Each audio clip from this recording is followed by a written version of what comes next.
Salam, hər vaxtınız xeyir. Bu videoda sizlə 7 iyul 2024-cü ilin 2-ci qrup qəbul suallarına baxacağıq. Gəlin başlayaq. Deməli, birinci sualda nə deyir? A1 nöqtəsi OX oxuna nəzərən A8,5 nöqtəsinə simmetrik olarsa. Deməli, A-ya nəzərən simmetrikdirsə, A-ya X-ə nəzərən. Demişdik ki, OX-ə nəzərən simmetrikdirsə, qoy A-nın koordinatlarını yazım. A-nın koordinatları nədir? 8,5. Düzdürmü? Bu A-dır. Buradan biz nə edək? A1-i tapaq. A1-in koordinatları nə olacaq? X-ə nəzərəndirsə X qalacaq. X-imiz qalacaq. Y-imiz əksinə dəyişəcək. Onda nə olacaq? 8, 2,5-in də əksi olacaq nə? -2,5. A var, A1 var. İndi bizdən A1 parçasının uzunluğunu istəyir. Bu da düstur kök altında x2 çıx x1 ring kvadratı üstəyə y2 çıx y1 ring kvadratı. Bu hissə bizə 0 verəcək. Bundan da bunu çıxanda -5-in kvadratı eləyər 25. Oradan da 5 çıxar. Məsafə neçəymiş? 5. Y variantı. İkinci sual verilən ardıcıllığın 9-cu həddini tapın. 9-u yerinə qoyarıq. 9-un kvadratı üstə gəlir kök altında 9, 81 üstəyə 3, 84. C variantı. Üçüncü sual maraqlı bir sualdır. Bərabərsizliyin tam həllər cəmini tapın. Baxın, burada nə edərəm? Birinci bunu ataram sağ tərəfə. Sonra da 3x kvadratı kiçik bərabərdir. 1 bölünsün 7 üstündə 33x üstəyə 72. 1 böldü axı. Bunun əvəzinə nə edərəm? Yazaram 7 üstündə 3x-in kvadratı. Bu 1 böldü deyə 7 üstündə 33x üstəyə 72 üstü -1 yazaram. Niyə? 1 böl nə deməkdir tərsi? Yəni -1.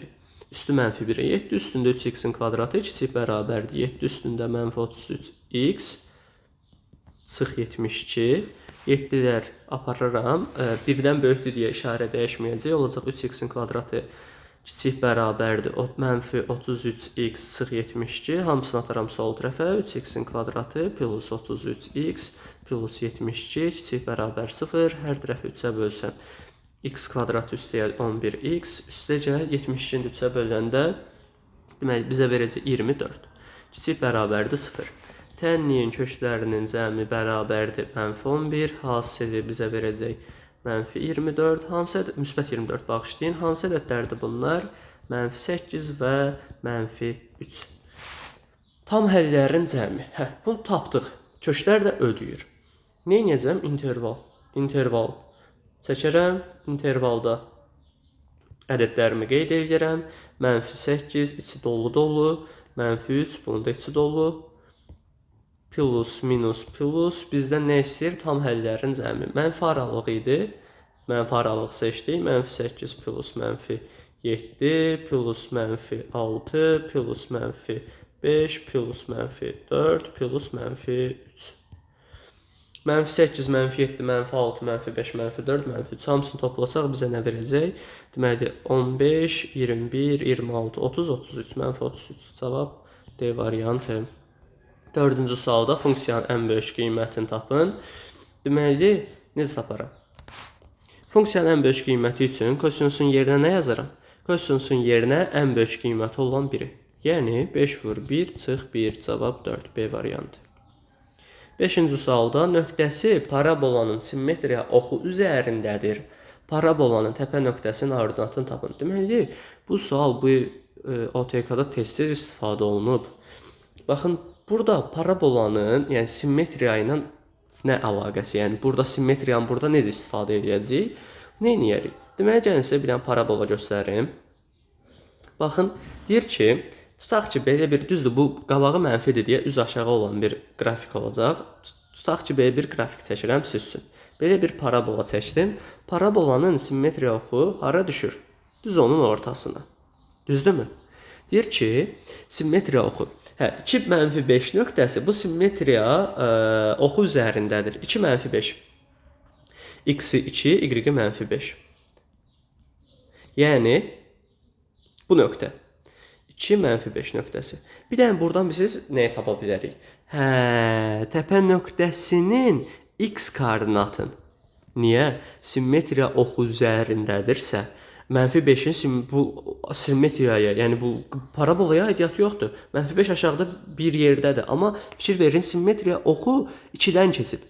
Düz bir xətt daxil. Demək, bu nöqtənin olacaq x koordinatı da 2. Təpə nöqtəsinin x-in, yəni m-i tapdıq 2. Parabolanın simmetriya oxu üzərindədir. Parabolanın təpə nöqtəsinin ordinatını tapın, y-in tapın. Demək, m-i tapdım 2, düzdürmü? Mən nə edərəm? İndi k plus 2-dəki k-nı taparam. Buradan m-in düsturu nə idi? M bərabər -b böl 2a. Burada b k plus 2-dir. A isə -2-dir. Getdik. M bərabərdir -b-nin yerinə k plus 2 bölünsün 2 vur a. A nədir? -2. Buradan da nə edərəm? Bu mənfi ilə bu mənfini aparıram. M-də nəyə bərabər idi? Tapdıq 2. K plus 2 böl 4 bərabər 2-yə. Məxrəcinə bir atıb çarpaz etsəm k plus 2 bərabər 8-ə. K da bərabər 6-ya. K-nı 6 tapdıq. Gəlin qoyaq yerinə. -2x-in kvadratı üstə gəl. K üstəyəl 2, yəni 6 üstəyəl 2 vur x üstəyəl 2. Buradan da -2x-in kvadratı üstəyəl 8x üstəyəl 2. Bunun da y koordinatını istəyir. Y koordinatını b-yə də tapa bilərik. 4ac çıx b kvadratı böl 4a ilə. Ya da mən ən xoşladığım forması nədir? Elə m-in qiymətini yerinə qoymaq. M nədir? Təpə nöqtəsinin x koordinatını. Təpə nöqtəsinin x koordinatını yerinə qoysaz, nəyi taparıq? Təpə nöqtəsinin y koordinatını. -2 vur 2-nin kvadratı, yəni -8 üstəyəl 16 üstəyəl 2 bizə verəcək 10. Demək, təpə nöqtəsinin y koordinatı da olar, ordinatı da olar 10. Y variantı. Baxaq 6-cı suala. 6-da deyir, düz bucaqlı üç bucağın katetlərindən biri digərinin 75%-dir. Bu üç bucağın daxilinə çəkilmiş çevrənin radiusu 2 olarsa, hipotenuzunu tapın. Gəlin birinci düz bucaqlı üç bucağımızı çəkim. Deməli, bura A, bura B, bura C. Deyir ki, biri digərinin 75%-dir. Neyniyək? Gəlin yazaq ki, A, B-nin 75%-dir. Yəni, A bərabərdir, B vur 75 böl 100. İxtisar apararam, eləyər 4-də 3. Deməli, A nəyə bərabərdir? 4-də 3, B-yə. Bunu da məxrəcinə bir atıb çarpaz eləsəm, olacaq. 3B bərabər 4A-ya, B-yə yazaram 4, A-ya yazaram 3K, A 3K, B 4K, A 3K, B 4K, C də avtomatik olacaq nə? 3, 4, 5K. Bizdən bu üç bucağın daxilinə çəkilmiş çevirənin radiusunu verir. Radiusun düsturu nə idi? A üstəyəl B çıx C böl 2. Bərabər neçəyə? 2-yə. A-nın yerini yazaram. 3K plus B 4K çıx C 5K böl 2 bərabərdir 2-yə. Demək 3, 4, 7 çıx 5. 2K böl 2 2-dir. K bərabər 2 imiş. Hipotenuzu tapın. Hipotenuz nədir? 5K. Yəni 5-dən 2 cavab 10. C variantı. Baxaq 7-ci suala. Bərabərsizliyi həll edin. Demək, nə edərik burada? X üstəyəl 5 vurulsun. Kök altında x-in kvadratı çıx 4. Ayrı-ayrı köklərini taparım. Sıfırdan fərqli eləyərəm, sıfırdan fərqli eləyərəm. X üstəyəl 5 fərqlidir 0, x fərqlidir -5. X kvadratı çıx 4 fərqlidir 0.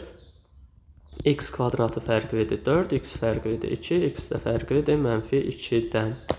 Ən rahatı interval üsulu ilə gedib cavabı çıxardaram.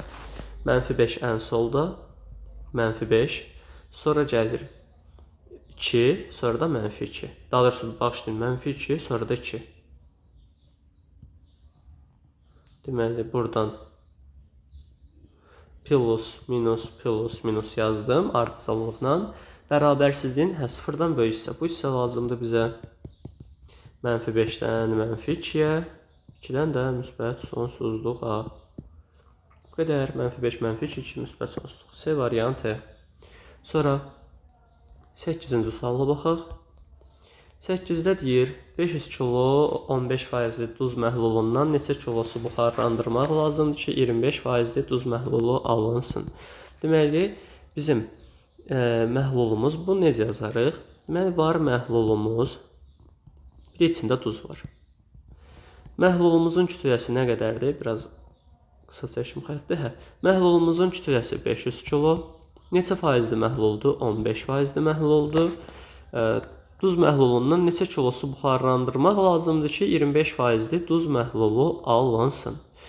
Deməli, 500-ün 15%-ni tapaq. 500 vur 15 böl 100. Eləyər neçə? Bunlar getdi 75.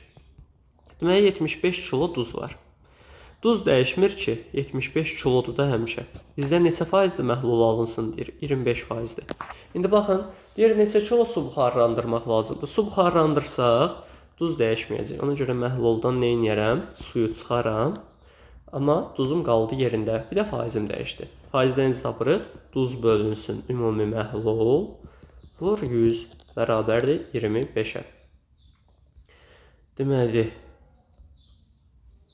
buradan da nə edərəm? 100 atıram sağ tərəfə. 75 böl 500 çıx x bərabərdir 100 böl, daha doğrusu 25 böl 100.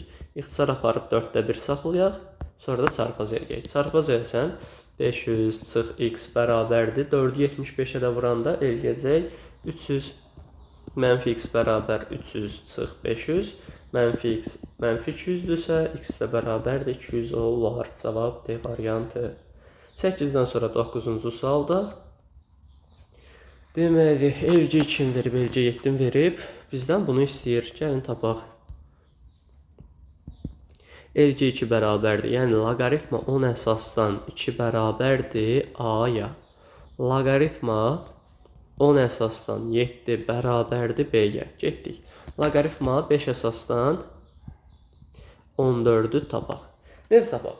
Loqaritma 5 əsasdan 14. Baxıram ki, nə edərəm buradan? Bir əsasdan digər əsasa gətirmək düsturu ağlıma gəlir mənim. Buradan loqaritma 5 əsasdan 14 yazaram. Loqaritma 10 əsasdan 14 bölünsün. Loqaritma 10 əsasdan 5. Bir əsasdan digər əsasa gətirmək düsturumuz vardı. Loqaritma əsasdan B bərabərdir. Loqaritma C əsas, deməli, loqaritma C əsasdan A, loqaritma C əsasdan B. Yəni, bu formada düsturumuz vardı. Təzə əsas gətirmək. Niyə 10 gətirdik? Çünki hər ikisində 10-dur.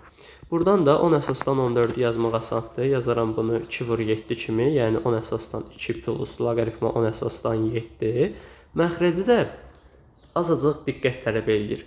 Və 10 əsasdan 5. Bu nədir? Bu yerdə 5-i yaza bilərəmmi 10 bölü 2 kimi? Yəni bunun əvəzinə yaza bilərəmmi? Loqaritma 10 əsasdan 10 çıx loqaritma 10 əsasdan 2. Bu da bərabərdir. 10 əsasdan 2-nin yerinə yazaram A. 10 əsasdan 7B böl 10 əsasdan 11 çıx A. A üstəgəl B böl 1 çıx A. D variantı.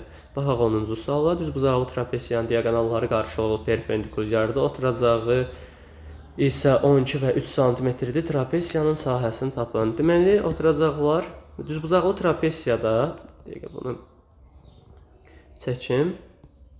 Düzbucaqlı trapesiyada əgər diaqonallar perpendikulyardırsa, bizim bir dənə düsturumuz var idi. A, B, C, D. Demişdik ki, AB-nin kvadratı, yəni bura H deyildik. H-ın kvadratı bərabərdir BC vur AD. Oturacaqların hasilinə. Hündürlüyü tapsaq kifayətdir burada cavabı çıxarmaq üçün. H-ın kvadratı bərabərdir 12 vur 3. H-ın kvadratı 36-dırsa, H da bərabərdir 6-ya. Buranı tapdıq 6. Bura 3-dür, bura 12-dir. Sahə düsturu da oturacaqların yarısı vur hündürlük. Yəni orta xətt vur hündürlük bölü 2 vur 6. Bundan bu qədər 3 qalar. 15-i də 3-ə vursaq eləyər 45. B variantı. Baxaq 11-ci suala. 11-də deyir ki, ABCD kvadratında BY bərabər DF. Yəni ikisi də 4-dür, 4, 4. CY 2-dir. Olarsa tangens AKF-i tapın. Yəni, baxın, bu bucağın tangensini tapaq. Necə tapaq? Baxıram ki, 4, 2, kvadratın tərəfi eləyər 6, 6, burada bütöv 6 eləyər AD, burada eləyər 2. Bizdən AKF-in tangensini istəyir. Baxın, bunun 2-3 dənə, 3 dənə, 4 dənə yolun yazmaq olar sualın, uzun uzadı gedmək çox olar. Yollar yəni çoxdur burada. Deməli, AB neçədir? 6. AC neçə eləyər? Kvadratın diaqonalı eləyər yan tərəfin köşdə 2-si. Yəni, AC oldu 6 köşdə 2. Düzdür? Niyə AC-ni tapıram? Mənə baxın nə lazımdır? Mənə lazımdır ki, ən azından əlimdə bu yəni AKF-in bir tərəfləri olsun ki, nəsə eləyim. Getdik. ASN-i nə tapdıq? 6 köşdə 2. Bəs necə bölünər? Baxın, bu üç bucaqla bu üç bucaq kongruent üç bucaqdır. Niyə? Bucaqları eynidir. Diaqonal elə bilin ki, bu diaqonalların kəsişmə nöqtəsindən keçib bu xətt. Çünki 2-dir, alfadır, qarşısı. Burada məsələn bu bucaqları da eynidir 45-45-ə görə. Yəni burada kongruentlik var. Tam ortası olduğunu başa düşdük. Buraya yazdım 3 köşdə 2, yuxarısı da eləyir 3 köşdə 2. Baxın bura bütöv. AK-ya yazdım 3 köşdə 2. Getdik. Tangens alfa lazımdır. Diaqonal da bucağı nə edir? Tən yarıya bölür. Biraz da nazik eləyim. Buranı yazaq 45 dərəcə. Burada necə tapmaq olar? Deməli, bura 2. Bir neçə yolum var. Biri nədir? Biri 45 var. Düzdür. Buradan 45 var, alfa var. Burada nə etmək olar? Bir buradan da hündürlük çəkib cavab çıxarmaq olar. Amma mənə görə ən rahat yol nədir burada? Baxın, bunun içərisində qırağa qaçmadan bir dənə baxın, belə bir hündürlük çəkək. Belə bir hündürlük çəkək. 45-ə də biraz buradan xırda yazım. Hündürlük çəksəm, bura olacaq 90-90. 45, onda avtomatik bura da 45. Möhtəşəm. Bura AF 2-dirsə, bir dənə kiçik burada düz bucaqlı 3 bucaq yarandı axı bu formada. Bu düz bucaqlı 3 bucağın, bucaqları 45-45-dir. Onda deməli bu hissələri taparam. Buradan bunlar nə olar? Köşdə 2, köşdə 2. Niyə? 45-45, köşdə 2, köşdə 2 olmalıdır ki, hipotenuzonun köşdə 2 misli, yəni 2 olsun. Möhtəşəm. 3 köşdə 2 buradır, köşdə 2 buradır, avtomatik sağ referensiya düşər. 2 köşdə 2. Bitdi, getdi. Alfa tangens alfa bərabərdir. Qarşı katet böl bitişik katet. 2 köşdə 2. Cavab 2-də 1. Nə oldu? D variantı. Baxaq növbəti suala. 12-də silindrin hündürlüyü 8 sm. H-ı 8. Ox kəsiyinin sahəsi 40 cm-dir. Ox kəsiyinin sahəsi S. Ox nə idi? 2RH bərabərdir nə qədər? 40.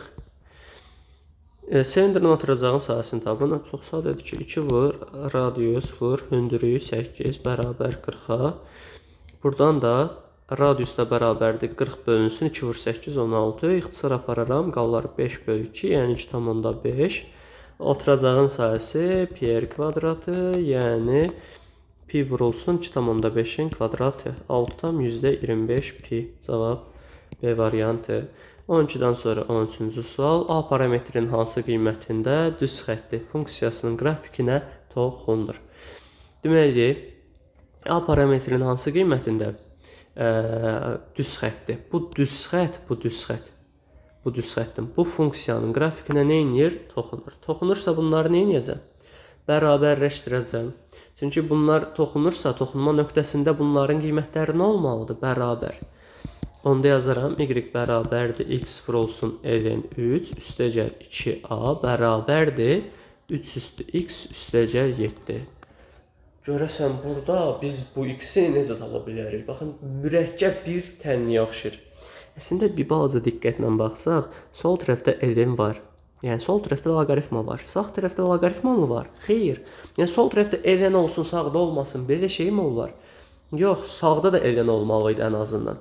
Deməli, sol tərəfdə ln yox imiş. Bu nə deməkdir? Ln-in əmsalı 0 imiş. X 0 olmalıdır ki, bu ln-i aparsın. Aparsın. Bu qədər. X 0 olmalıdır ki, ln-i aparsın. Ki, sağ tərəfdə də ln olmasın. Nə yazaram? 0 vurulsun ln 3 üstəgəl 2a bərabərdir. 3 üstü 0 üstəgəl 7. Yəni 2a bərabər 3 üstü 0 1 üstünə 7 8. A da bərabərdir 4. Cavab C variantı. 13-dən sonra baxaq 14-cü suala. Maraqlı fəza sualdır, müstəvi sualdır. AB parçası A ucundan müstəvi keçirilmişdir. Deməli, belə eləyirik. Bir dənə parçamız var. Həmişə müstəvin yerdə çəkin. Bu mənim müstəvim. Düz çəkim. Bu mənim müstəvim. Niyə düz çəkənmədim? Bu mənim müstəvim. AB parçam. A, B parçam.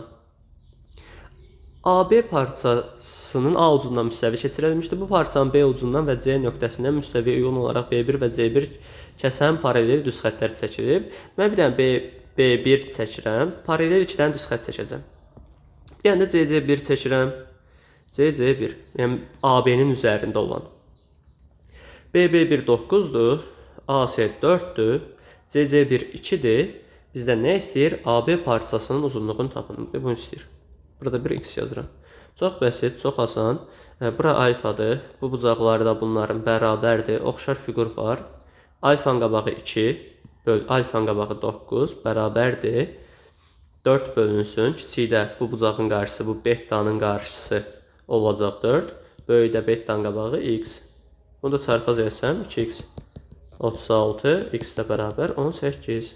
Bu qədər bəsit. C variantı. Baxaq 15-ci sual. Topluğunun sualdır bu.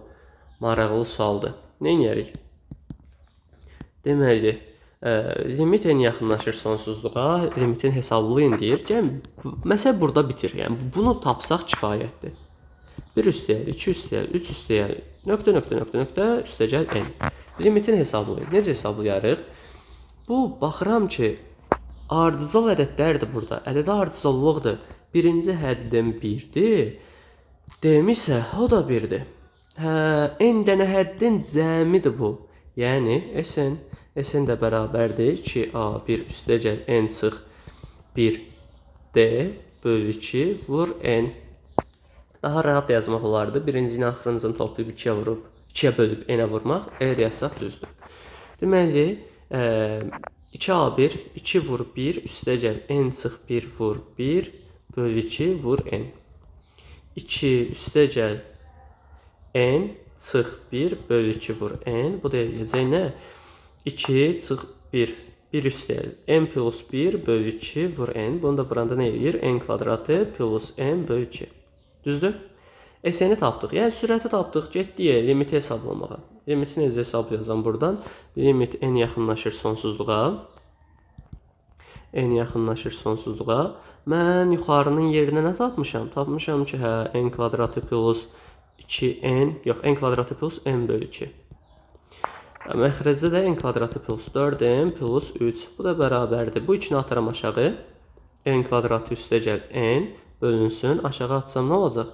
Vurulacaq bütöv aşağıya. Yəni 2n kvadratı üstəgəl 8n plus 6. Bunu biraz yuxarıdan yazın bir çıqqılı. 2n kvadratı nə idi burada? Plus n. Hər tərəfi də limit sonsuzluğa yaxınlaşanda, düzdür, burada limit yemişəm, eyb yox. Hər tərəfi sonsuzluq, qüvvəti böyük olana böləcəm. Limit sonsuzluğa yaxınlaşanda belə eləyirdik. N kvadratına böldük hər tərəfi. Buradan bunlar gedər 1 qalar. Burada n qalacaq. 1 böl n, yəni 1 böl sonsuzluq bizə 0 verər. Bunlar gedər 2 qalar. N-lə bu gedər. Məxrəcdə n qalar, yəni 8 böl sonsuzluq 0. 6 böl sonsuzluğun kvadratı, o da 0. Cavab 2-də 1. 2-də 1, yəni 0.5 D variantı. Baxaq 16-cı suala. 16-da nə deyir? Deyir, piramidanın hündürlüyü 26 cm-ə, oturacağının sahəsi 400 cm-in kvadratına bərabərdir. Piramidanın oturacağına paralel keçirilmiş kəsiyin təpədən 13 cm məsafədədir. Kəsiyin sahəsini tapın. Birinci bunun şəklini çəkim. Şəkili çəkdik. Burada deyir, piramidanın hündürlüyü 26. H 26-dır. Oturacağın sahəsi 400-ə bərabərdir. Piramidanın oturacağına paralel keçirilmiş kəsik təpədən 13 cm məsafədədir. Kəsiyin sahəsini tapın. Gəlin birinci kəsik keçirək. Baxın, necə kəsik keçirəcəyik? Yəni, yuxarıdan 13 cm məsafədə yerləşən, hündürlüyün tam yarısında, 26-da hündürlük, tam ortasından keçən bir dənə, piramidanın tam ortasından keçən bir dənə kəsik çəkəcəm. Formada şəklini çəkim. Demək, bu da mənim nəyim? Kəsiyim. Kəsiyimi çəkdim. Demək, buradan bura qədər məsafə nə qədərdir? 13. Ümumi hündürlüyüm nə qədərdir? 26. Bu da bir fikir verin. Yəni, bu üç bucaqla, böyük üç bucaq nə olacaq? Oturacaqdakı üç bucaq oxşar. Niyə? Yəni, burada paralellik əlamətlərinə görə, hətta bu kiçik piramida, böyük piramidaya da oxşar olacaq. Oxşarlıqla gedərəm. Biz bilirdik ki, K bərabərdir, H1 böl H2. Kiçiyin hündürlüyü nə qədərdir? 13, böyüyün hündürlüyü 26. Yazıram 13 böl 26 eləyər 2-də 1. K 2-də 1-dir. S1 böl S2 nəyə bərabərdir? K kvadratı. S1-i bilmirəm, kiçiyin sahəsin. Böyüyün sahəsi 400-dür, bərabərdir k kvadrat. 2-də 1-in kvadratına. Bu da eləyəcək S1 böl 400 bərabər 4-də 1-ə. Bir dənə də çarpaz. 4S1 bərabər 400-dürsə, S1 də bərabərdir 100-ə. Tapdıq cavab C variantı. 16-dan sonra 17-ci sual. A və B natural ədədləri üçün AB hasilini tapın. Gəlin tapaq. Deməli 17-də. Birinci nə edərəm? Birinci sol tərəfin integralını hesablayaram. Sonra bu hesabladığım integrala uyğun bu hissəni taparam. Yəni bizdən nə istəyir? Natural ədədlər üçün AB hasilini tapın. Gəlin tapaq. Baxın, burada nə görürəm? Bu 3 deyil. Bu 3-ü salıram içəri. Daha rahat olsun işim. Biz bilirik axı, əmsalı integralın içinə də sala bilərik, çölə də çıxara bilərik. O bizdən asılıdır. Yazıram bu formada. 1-dən 2-yə 3x kvadratı dx. Sonra onu buna bərabər edirəm. Bunu da hesablayaq. 3x kvadratının integralı nədir? 3x kubu böl 3, düzdürmü? Qüvvətin üzərinə 1 gələndə 3 böl 3 bizə nə verəcək? Elə x kubu. Sərhədlər də 1-dən 2-yə. Buradan da bir dəfə 2-ni yerinə qoyaq. 2-nin kubu çıx 1-in kubu bərabərdir. 8 çıx 1, 7. Keçək indi bunu sağ tərəfdə tətbiq edək. Yəni, bununla bərabər edək. Sağ tərəfə bərabər eləsəm, bu 2 integral A-dan B-yə x dx. Burada da 2-ni salaram içəri. Bərabər neçəyə? 7-yə. 7 tapdıq axı. 2-ni içəri salaram. A-dan B-yə 2x dx bərabərdir 7-yə. 2x nədir? 2x-in kvadratı böl 2 olacaq da bunun integralı. 2-lər gedər, qalar x kvadratı. Yəni, x kvadratı A-dan B-yə bərabərdir 7-yə. Buradan da birinci B-ni yerinə qoyaram. B-nin kvadratı, sonra A-nı yerinə qoyaram. Çıx A-nın kvadratı bərabər 7-yə. Bunu da müxtəsərini açaram. B çıx A vur, B plus A bərabərdir 7-yə. Hansı ədədlərdir vuranda 7 eləyər? 1 ilə 7. Onda B plus A bərabər 7, B çıx A bərabərdir 1. Bunu da sistem edib alt-alta toplasaq, 2B bərabər 8, B bərabər 4 olar. B 4-dürsə, 4-ün üzərinə nə gəlsin mənə 7 verər? 3-ü. A da bərabərdir 3. Bizdən də bu ədədlərin hasilini istəyir. Yəni 3 vur 4, cavab 12. A variantı. Baxaq 18-ci suala. 18-də bizə deyir AKD və BKD üçbucaqlarının perimetrləri uyğun olaraq 12 və 10 olarsa KS böl KD nisbətini tapın. Yəni bunun buna nisbətini, bunun buna nisbətini tapaq. Necə tapaq? Birinci baxıram ki, bura bir alfa yazsam, alfanın qabağı olar 2 alfa, bura oldu 2 alfa, avtomatik bura olacaq alfa. Bura bir beta yazsam, burada bir beta. İki bucaq oxşar, iki bucaq eynidir. Onda demək bu üç bucaqlar nədə oxşar? Burada bir yazaq qamma, burada yazaq qamma. Deməli, perimetrləri 12 və 10-dur. Bizdən KS-nin KD-yə nisbətini istəyir. Onda yazaram KS böl KD bərabərdir. Oxşar üç bucaqlar olduğunu tapdıq. Perimetr AKS bölünsün perimetr BKD. Bu da bizə nə verəcək? 12 böl 10, yəni 6 böl 5. A variantı. Baxaq 19-cu suala. Tənliklər sistemindən x, y hasilini tapın. Gəlin tapaq. Y çıx x-in yerinə. Baxın, buraya yazaram nə? Buraya yazaram 2. Düzdürmü? Y çıx x2 var da əlimdə.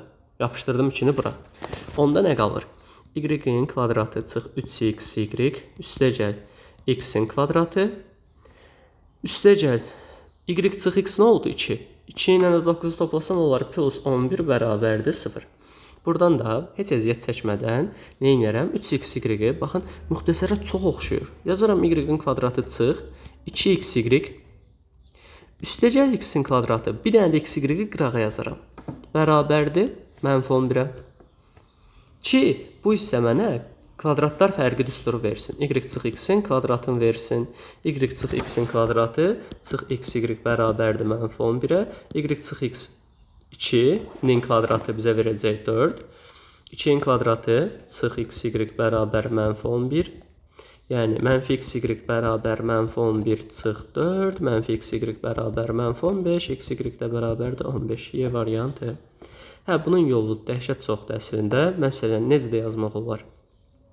Elə burada ikisindən kvadratlar fərqi, kvadratlar cəmini bu formada da yaza bilərsiniz. Məsələn, y-in kvadratı üstəlik x-in kvadratı bərabərdir y çıx x-in kvadratı plus 2xy. Belə də yaza bilərsiniz. Aşağının kvadratı yüksəldə bilərsiniz. Yəni bu sualın yolu dəhşət çoxdur. Baxırıq 20-yə. İfadəsini sadələşdirin. Sadələşdirək.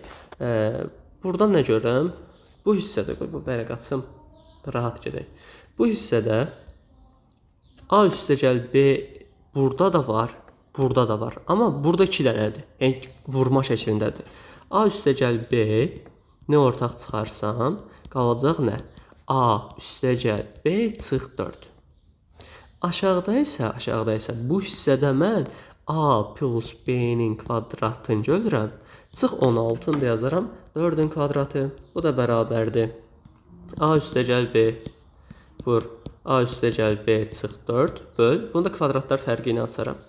A plus b çıx 4 vur. A plus b plus 4. Bunlar gedər. Qalar a plus b böl a plus b plus 4. B variantı. 20-dən sonra baxaq 21-ci suala. Yusif, Akif, Zahir. Yusif, Akif və Zahirin də olduğu 8 nəfərdən ibarət qrup 2 cərgə olmaqla şəkil çəkdirməlidirlər. Yusif, Akif, Zahir ön cərgədə, qalanları isə arxa cərgədə olmaqla neçə fərqli düzülüşdə çəkdirə bilərlər. Demək, bunu fərq açaq. Yusif, Akif, Zahirin də olduğu 8 nəfərdən ibarət qrup 2 cərgə olmaqla şəkil çəkdirməlidirlər. Demək, 2 dənə cərgəmiz var. Yusif, Akif və Zahirin ön cərgədə, 3 nəfərin ön cərgədə, qalanları isə arxa cərgədə olmaqla neçə fərqli düzülüşdə şəkil çəkdirə bilərlər. Neynərəm? Deməli, Yusifi, Akifi, Zahiri atdım qabağa, yaz oldu. Aşağıda da 5, arxada da bunlardan 5 nəfər var. 2, 3, 4, 5. Deməli, burada nə baş verəcək? 8 nəfərdir. 3 nəfər qabaqda yerini dəyişəcək. 3 faktorial. 5 nəfər də arxada yerini dəyişəcək. Olacaq 5 faktorial. 3 faktorial. Demək, bunlar 3 faktorial qabaqda, 5 faktorial arxada dəyişsə, cavabda nə olar? 3 vur 5 faktorial. Yəni 6 vur 120 nə verəcək? 720. B variantı. 21-dən sonra baxaq 22-ci suala. Maraqlı sualdır. Tənliyin həll edin. Buradan nə gördük? Baxan kimi sinüs alfa, kosinüs beta, kosinüs alfa, sinüs beta. Yəni sinusun fərq düsturu. Sinus 7x çıx 5x düsturunun açılışıdır bu. Sinus, kosinüs, kosinüs, sinus bərabərdir 2-də 1. Yəni sinus 2x bərabərdir 2-də 1. 2x bərabərdir mənfi 1 üstündə k vurulsun arc sinus 2-də 1 plus pika. Buradan da 2x bərabərdir mənfi 1 üstündə k arc sinus 2-də 1, yəni pi böl 6 30 dərəcədə alır plus pika. Hər tərəfi 2-yə bölərəm bu 2-dən canımı qurtarmağa. X bərabərdir mənfi 1 üstündə k vurulsun. Pi böl 6-nı 2-yə böləndə pi böl 12 plus pika böl 2. Mənfi 1 pi böl 12 plus pika böl 2. Cavab A variantı. 23-də bu dəhşət rahat bir sualımızdır. Nə edək? Baxın, bu suallarda düstur falan ehtiyac yoxdur. Bir dənə bunu uzat. Bir dənə də bunu uzat. Bitdi. Bunu yaxşı uzatmadıq. Bir dənə də bunu uzatdım. Düzdürmü? Buraya 170-dirsə, bura olacaq 10 dərəcə. Bizdə də M hərfi var idi. Yəni, bununla bu bucağın cəmi 70-i verməli idi. Bu da hardan çıxırdı? Bunu da izah edeyim. Bura 10-dur. Bura 10-dursa, bura 60 olacaq. Bura 60-dırsa, bura 60 olacaq. Avtomatik x olar 120. 120 bu qədər. Düsturu da var bunun. Düsturla da yazmaq olar. Düstur nə idi? Deməli, 120 plus bunların 120, 170, 120 deməyim, x, 70, 170, bunların cəmi 360 verirdi bu üçünün içəridəkinin. Yəni, bunu əzbər bilməyə ehtiyac yoxdur. Baxırıq 24-də tənliyin kökü, yəni bu tənliyin kökü, tənliyinin kökləri cəminə bərabərdir. Kvadrat tənliyin köklərinin hasilini tapın. Möhtəşəm. Sizə çox bəsit bir sualdır. Niyə? Bu tənliyin kökü. Gəlin bir dənə tez bu tənliyi həll edək. Məxrəcdən bir atıb çarpaz eləsək 2y çıx 1 bərabərdir 7. 2y bərabər 8, y bərabər 4. Bu tənliyin kökü 4-dür. Bu tənliyin tənliyin kökləri cəminə bərabərdir. Bunun köklərinin cəminə bərabərdir. Gəlin gedək. Bunun köklərinin cəmi nə olacaq? x1 üstəgəl x2 bərabərdir. Ortadakının əksi mənfi 3a çıx 1. Nəyə bərabərdir? Bu tənliyin kökünə. Onda mənfi 3a plus 1 bərabərdir 4-ə. Mənfi 3a bərabərdir 4 çıx 1, 3a da bərabərdir mənfi 1. Bu tənliyin kökünün hasilini istəyir x1, x2 bərabərdir. Nəyə? S-yə a plus 4-ə. Bu da nə olacaq? A mənfi 1-dir, üstünə də 4 gəlsəm eləyər 3. Cavab 3. Rahat sual imiş. 24-dən sonra 25. A, B natural ədədləri üçün ifadənin ən kiçik qiymətini aldığını bilərək ifadəsinin ən böyük qiymətini tapın. Bu ifadənin ən böyük qiymətini tapacağıq. Bunun ən kiçik qiymət aldığını bilərək. Biz bilirik ki, modul ifadənin ən kiçik qiyməti neçədir ki? 0. Onda yazıram 3a bərabərdir 5b. A 5, B 3. K ilə yazaram. Əslində bizdən 48 bölünsün A plus B. İfadənin bunun ən böyük qiymət alması üçün məxrəcə nə yazmalıyam? Ən kiçik qiymət. Onda yazaram 48 bölünsün. Elə 3k 5k-da k-nın yerinə 1 qoyaram. 5 ilə 3 ilə gedərəm. 3 üstəgəl 5. 5 üstəgəl 3. 8. 48 də 8-ə böləndə cavab 6. İfadənin ən böyük qiyməti 6 edir. Getdi 26-da bucaqların nisbətini verib. AMB bucağın istəyir. AMB hanı? AMB. AMB buranı. Bunu istəyir. Getdik. AMB 2x. Amma burada qarışdırmayın. Bu qövsdür, bu bucaqdır. İkisini qarışdırmayaq. 2x, BNC 4x. Bu birisi CKD 5x. Bu birisi də 7x. Bunların hamısını toplasaq 2x, 4x, 5x, 7x nəyə bərabər olar? 360-a. Deməli, cəmi eləyir bunların 18x. 2, 4, 6, üstünə 5, 11, üstünə 7. 18x 360-dırsa, x bərabər 20-yə. Deməli, bura eləyəcək 2 dənə 20, 40. Bura eləyəcək 5 dənə 20, yəni 100. Düzdür? Alfanı tapmaq üçün də bizdə daxildə hər hansısa bir nöqtənin bucağını necə tapırdıq? Alfanın, yəni bu qövslərin cəminin yarısı. X də bərabərdir. 40 üstəgəl 100 böl 2, yəni 70. Bu qədər bəsdir. 26-dan sonra baxaq 27-yə.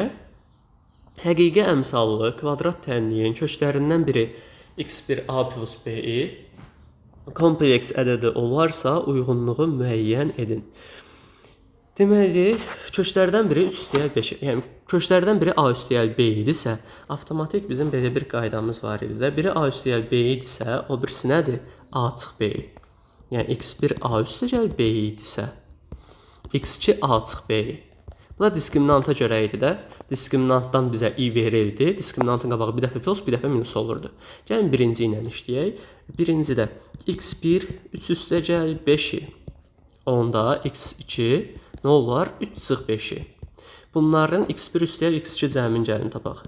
Yəni 3 üstəgəl 5-i plus 3 çıx 5-i. 5 ellər getdi, qaldı 6. A, 1-ə b. B-ni tapdıq, B-ni silək. Bunların hasilini tapaq. x1 vur x2.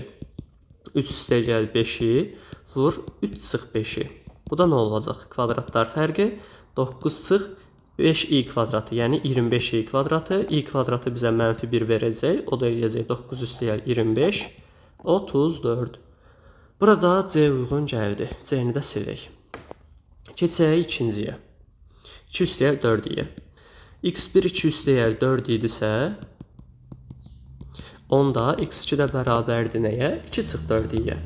Burada da tənliyin köklərinin cəmi olacaq 2 üstəgəl 4-i üstəgəl 2 çıx 4-i. 4 ellər getdi, 2 üstəgəl 2 4 elədi. Cəmi bizə verdi 4a oldu uyğun. A-nda çıxdıq. Bunların hasilini də tapaq. x1 vur x2 bərabərdir 2 üstəgəl 4-i vur 2 çıx 4-i. Yəni 2 vur 2 4. 4-i 4-i. Yəni bu da bizə kvadratlar fərqi düsturu verir. 16i kvadratı. I kvadratı -1. Bu da verəcək 4 -mənfi müsbət 16 20. Hasili də 20-dir. D variantı. Yəni 2-yə bir də D variantı uyğun oldu. 3-ü də eyni formada həll edəcəksiniz. 3-ə də bir dənə onsuz Y uyğun gələcək. A, B, C, D getdi, qaldı bir dənə Y. Baxaq situasiyaya. Deməli, situasiyada birinci şərti oxuyaq. Deyir ki, tələbələr layihə üçün 3D printerdə aşağı hissəsi ox kəsiyinin təpə bucağı düz bucaq olan konus, orta hissəsi bərabər tərəfli silindr və yuxarı hissəsi yarım kürədən ibarət detal çap etməlidirlər. Detalın hündürlüyü 4 cm. Burada qeyd olunub ümumi hündürlük 4-dür. Onu təşkil edən hissələrin radiusları eynidir. Yəni bütün bu fiqurunda, silindrində, konusunda hamısının radiusu eynidir. 12 ədəd detal eyni zamanda qoşulmuş 2 printer vasitəsilə 8 saata çap edildi. Deməli, nə edərik? Baxıram ki, burada bütün hamısının radiusları eynidir. Buradan nə edərəm? Bir dənə belə çəkərəm. Bu həm olar kürənin radiusu, həm olar silindrin radiusu. Buradan bir dənə də belə çəkərəm. Radius, bir dənə də buradan belə çəkərəm. Onlar nə? Radius. Bərabər tərəfli silindr nədir? Ox kəsiyi kvadrat olan silindr. Yəni bütün tərəfləri bərabər olsun. Baxın, bu tərəf nə oldu? Bu tərəf oldu 2R. Düzdürmü? Bu tərəf 2R-dirsə, buradan bura qədər 2R-dirsə, avtomatik bu tərəfdə olacaq nə qədər? 2R. Sonra getdik bura. Burada da ortadan R bölünəcək, R və konusun təpə bucağı 90 dərəcədir. Təpə bucağı 90 dərəcədirsə, buradan bir dənə konus bərabər yanlı üç bucağı olur axı konusun ox kəsiyi. Buradan bir dənə hündürlüyə endirsəm, o hündürlük olar həm median, həm tən bölən. Həm də deməli, həm hündürlük, həm median, həm də tən bölən. Buradan düz bucaq təpəsindən çəkilmiş median. Bura nə qədərdir? 2R. Hipotenuz 2R-dir deyə düz bucaq təpəsindən çəkilmiş median olar hipotenuzun yarısı R. Bu qədər bizə lazımdır buradan. Baxın, nə edəcəyik? Bura R-dir. Mən götürüb bura tamamlayacağam. Bura olacaq R. Bu hissə 2R və bu hissə də R-dir. Ümumi demək neçə radiusdan ibarət imiş? R, 2R, R. 4 dənə R. 4R 4-dürsə, onda radiusda olacaq 1. Radius 1-dirsə, onda silindrin yan tərəfi, yəni hündürlüyü 2. Konusunda oturacağın radiusu 1 oldu. İndi bunu həcmdə istifadə edək. V bərabərdir. Burada bir dənə pi bərabər 3 şərti də verməlidir. Getdik. V bərabərdir. Konusun həcm düsturu 3-də 4 pi r kubu. Sadəcə burada yarım konusdur. Bunu tapaq yarıya bölək. 3-də 4. 3-də 4 pi-nin yerinə 3 yazaq. Radiusunda yerinə 1-in kubu yazaq. Getdilər, qaldı 4. Deməli, tam kürə 4-dür. Bizə yarısı lazımdır. V bölü 2 deyirlər. 4 bölü 2, 2. Keçək V silindr. Silindrin həcmi S oturacaq vur H, yəni pi r kvadratı H.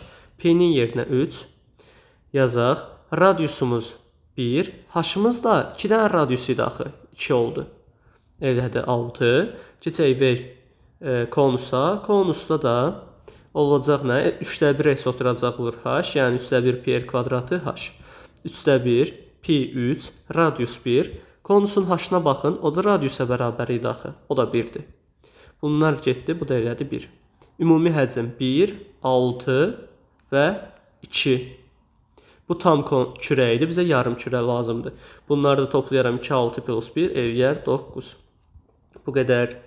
Baxaq 29-cu suala. 29-da deyir ki, printerlərdən biri bir detallı, digərindən 1 saat tez çap edirsə, onlardan deməli hər birinin bir detalı neçə saata çap etdiyini tapın. Gəlin tapaq. Bir dəqiqə qələm vərəq açın burada. Baxaq. Deməli printerdə biri bir detalı digərindən 1 saat tez yerinə yetirir. Söhbət nədən gedəcək? Bir detaldan. Buradan qələmi seçək. Aha, bir detal. Bir detal. Bir detalı biri digərindən 1 saat tez yerinə yetirəcək. Biri yazaq, birinci tutaq ki, x saata yerinə yetirirsə, digəri bundan 1 saat tez yerinə yetirəcək. Bu da nə deməkdir? X çıx 1 saat. Gedək sualın şərtinə baxaq. Sualın şərtində bizə belə bir şey vermişdi ki, 12 ədəd detal, 12 detal 8 saata çap edilir. 8 saat. Buradan bir detalı tapaq. Deməli, bir detala x, çarpaz eləyək. 12x bərabərdir 8, x də bərabərdir 8 böl 12, yəni 3-də 2. Demək, bu nə deməkdir? Bir detalı 3-də 2 saata yerinə yetirirlər. Bizdə də nə idi qaydamız? Baxın, x saatım var, x sıx 1 saatım var, düzdürmü? Bu nədir təklikdə? Təklikdə verəndə bunları tərs şəkildə yazırıq. Yəni 1 saatı tərs şəklində yazdım. Detal ümumi mənim işimdir, düzdürmü? X saat 1-i, bu işi bitirəcək, x sıx 1 saata digər bir detalı hazırlayacaq. 1 bölü x üstəgəl 1 bölü x sıx 1 bərabərdir. 3-də 2 saata detalı hazırlayırlarsa bir detalı. Bunun da tərsini yazacağım. 1 saata neçə detalı hazırlayırlar? 3-də 2-nin tərsi 2-də 3 detal. Buradan da nə edəcəm? Toplayıb x-imi taparam. Ortaq məxrəc x0 olsun, x sıx 1. Bunu vuracam x sıx 1-ə, bunu vuracam x-ə. X sıx 1 plus x bərabərdir 3 bölü 2. Sərgiyə salaq x, 2x sıx 1 bölünsün, x kvadratı çıx x bərabərdir 3 bölü 2. Çarpaz eləsək, 3x-in kvadratı çıx 3x bərabərdir 4x çıxılsın 2. 4x atıram sol tərəfə. 4x-i də 2-ni də atıram sol tərəfə. 3x-in kvadratı çıx 3x çıx 4x. Deməli, çıx 4x. Üstəgəl 2 bərabərdir 0. Buradan da 3x kvadratı çıx 7x üstəgəl 2 bərabərdir 0-a. Bu tənliyi həll edəsək, d bərabərdir b kvadratı çox 4ac, mənfi 7-nin kvadratı çıx 4ac bərabərdir 49, çıxılsın 4 vur 3 vur 2, neçə eləyir? Deməli 24, bu da eləyir 25. x1 bərabərdir, ortadakının əksi plus kök altında diskriminant bölünsün 2a, 2 vur 3, yəni 7 üstəgəl 5 bölünsün 6, 12 böl 6 eləyər 2. Deməli, x2-ni də tapaq hər ehtimala, 7 çıxılsın kök altında 25 bölünsün 2 vur 3, eləyər 2 böl 6, 3-də 1. 3-də 1 saatı yerinə yetirməz, çünki ikisi bir yerdə 3-də 2 saatı yerinə yetirirsə, biri heç vaxt 3-də 1 saatı yerinə yetirənməz. X-i tapdım 2, deməli, biri 2 saata, digəri isə 2 çıx 1. Yəni, 1 saata bu işi yerinə yetirəcək. Bu qədər. Sonra baxaq növbəti sualımıza. 29-cu cavabı 1 və 2 oldu. 30-cu sual. Çap olunan detalların 25%-i ağ, qalanları qaradır. Deməli, ümumi neçə detalımız var idi? 12 ədəd detal. 12 detalımız var. Çap olunan detalların 25%-i ağ, 12-nin 25%-ni tapaq. İxtisar getdi 4, 12 ilə 4 getdi. 3 dənə ağımız var. Demək, buradan yazıram 3 ağdırsa 9 nə olacaq? Qara. Ümumi də 12 oldu. Ümumi. Buradan da deyir ki, layihə üçün təsadüfi olaraq seçilən 2 detalın müxtəlif rəngli olması hadisəsinin ehtimalını tapın. Ümumi neçə detal seçəcəm? Kombinizon 12-dən 2 dənə detal. Müxtəlif rəngli olması üçün biri ağ olmalıdır, biri də qara. Bir dənə ağ seçməliyəm, bir dənə də qara. Ağ seçməyim kombinizon 3-dən 1, qara seçməyim də kombinizon 9-dan 1-ə. Bu qədər. Bunu da hesablasam, kombinizon 3-dən 1 bizə 3 verəcək, kombinizon 9-dan 1 də bizə 9 verəcək, bölünsün. Kombinizon 12-dən 2, 12 faktorial bölünsün, 12 çıx 2 faktorial, vur 2 faktorial. Gəlin bunu da hesablasaq, yuxarıda 3 vur 9 bölünsün 12, 11, 10-da dayanacam. Aşağıda da 12 çıx 2 bizə verəcək 10 faktorial. 2 faktorial da elə 2 vur 1 kimi yazdım. 10 faktoriallar getdi. Bu 2 ilə bu 12 getdi. Bizə verdi 6-nı. Yuxarıda 3 vur 9, aşağıda 6 vur 11. 3 ilə də 6-nı aparsam qalar 2. Bu da eləyər 22-də 9. 22-də 9. Bu qəbulun suallarından da bu qədər. Hamınıza uğurlar. Videonu bəyənib kanala abunə olmağı unutmayın. Sağ olun, salamat qalın.